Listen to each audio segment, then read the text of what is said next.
Let's talk a little bit about Joe Biden. Let's go ahead and put this Indeed. up there on the screen. On the very same day, actually, of the indictment, the GOP Oversight Committee, members of that came out and told us this. This is from Anna Paulina Luna, who's a member of that committee. She says, quote, "In shock after leaving GOP Oversight Committee meeting today, the FBI, quote, has an informant who brought forward information. President Biden received a $5 million bribe from a foreign national while he was vice president of the United States in the Obama administration. Quote, they stated that they were afraid that the informant would be killed if they were unmasked. On Thursday, there will be a hearing to hold FBI director in the contempt of Congress. There will no more corruption shall be tolerated." All of this traces back to this whistleblower that allegedly had come forward, which was revealed by the GOP Oversight Committee a month ago. Let's go ahead and put this up there, please, on the screen. All of it was disclosed to Fox News. What they say is that their documents proving in the FBI that the informant has come forward involving this criminal scheme between President Biden, a foreign national, some of which traces back to the Burisma investigation. This letter was brought forward from Representative Comer and Senator Grassley, the joint members of the committees, House Oversight and Senate, who are looking into the investigations of the FBI itself. Now, what they say is that it, quotes, includes a precise description of how this scheme was employed as well as its purpose. The issue is that we just don't have all of the details around this. Yeah. And look, I think people should remain skeptical. However, we also know that the FBI has refused to generate the, quote, FD 1023 form, which details alleged said arrangement involving this exchange of money for policy decisions. The reason that Congressman Luna had brought up before bringing the FBI director and holding him in contempt of Congress was specifically because they have provided said a subpoena to the FBI, which is not yet materialized. So the reason we have to speak in generalities right now is we don't have the document, and they haven't told us anything else about it. Assuming the extent here is basically there is an informant who brought this forward to the FBI. This is according to Congress. This is an informant. He came to the FBI, $5 million bribery scheme. We don't know anything else about it. Yeah. That's it. So I think it's important to put a pin in this one and keep your eye on it. Right. But there's also good reason to maintain your skepticism. Not because we think Joe Biden isn't corrupt or, wouldn't take money or whatever.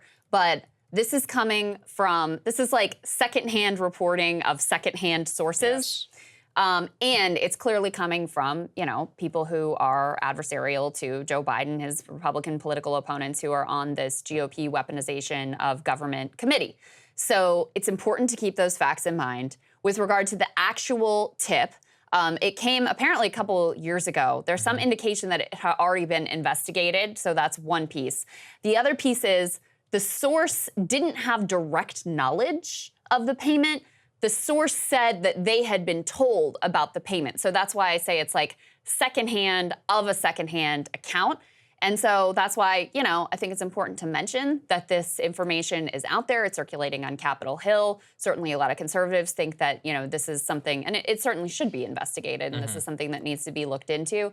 But we are a long way from having all of the facts locked down on what exactly happened here. So the exact date of the form is June 30, 2020. The FBI interview described the source as, quote, highly credible. That form, though, this is what people need to know, the FD 1023 form, is used by agents to record unverified reporting from confidential human sources. So it is not, under oath. It is something that's made by a confidential informant, and they use it as an intelligence gathering tool. It is said to document information that's then told to the FBI agent. Now, as I said, some of this, at least some of the contours that have come forward, is that this involves $5 million paid by an executive of a Ukrainian natural gas company, the Burisma, who we have all, I think, are well familiar with, according to the secondhand reporting of this confidential source to the president. And overall, look, I, as you do, believe that some shady stuff happened with Burisma. And I do not think that the Biden family was above taking bribes from foreign governments,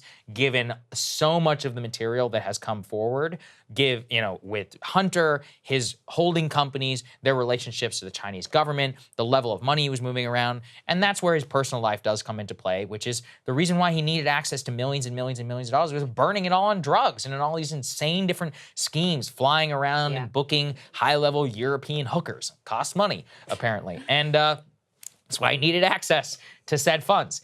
in that, we have to go back to the original 2020, just as much as I hate talking about January 6th, this too, you have to feel like you have to put on several hats from years ago. Tony Bobulinski, who was the recipient of said email from Hunter Biden, in which they discussed this, quote, 10% to the big guy that Hunter had laid out, in which he effectively said that he was holding 10% for some alleged big guy, of which I don't think it takes a genius to surmise, could be his father, the president of the United States currently, and then the vice president. Now, also, though, we know from Ben Schreckinger's reporting over at Politico of the level of how Hunter and Biden's brother James were involved in all kinds of insane schemes to use Biden's position. Hunter himself also positioned himself. So nobody is saying here that Biden is not corrupt and that this investigation has not borne fruit, only that so far we don't have any of the details. I do believe that the FBI should make this form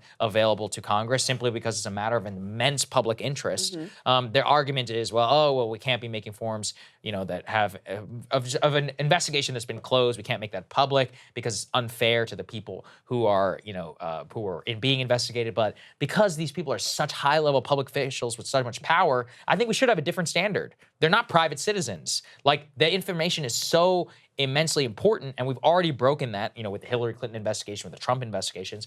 It should come forward, and the people should be able to make up their minds for themselves. Yeah, there's a few reasons why I maintain skepticism here, which is Jamie Comer, who is involved in all of this and is on the House Oversight Committee. He was asked directly, did President Biden commit crimes? Right. And what his response was, he did things that should have been crimes.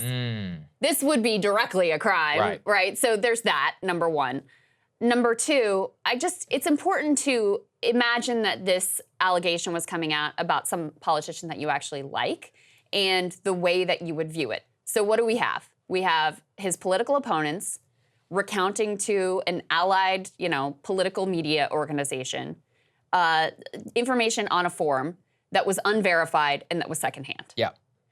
So should it be absolutely should be investigated. We should see the form. We should know everything that we can possibly know about it. And if there's there, he should be prosecuted.